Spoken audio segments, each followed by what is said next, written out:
Mon analyse, c'est qu'elles ont été très actives, au moins autant, des fois sinon plus, que les hommes lors de la construction du mouvement ouvrier au début du 19e siècle, et que par la suite, elles ont été exclues ou marginalisées des formes de syndicalisme qui ont suivi. Parce que cette forme, la préférence des formes de lutte des femmes était différente de celle des hommes, étant donné qu'elles ont un rapport de force moins grand avec les employeurs et qu'elles sont infériorisées économiquement. Ils ont eu tendance historiquement à préférer la recherche de coalitions larges dans la société lorsqu'elles devaient mener des luttes de résistance contre leur exploitation,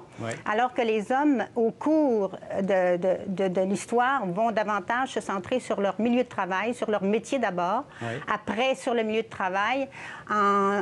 occultant le rapport que le travail et les rapports avec le capital ont, l'incidence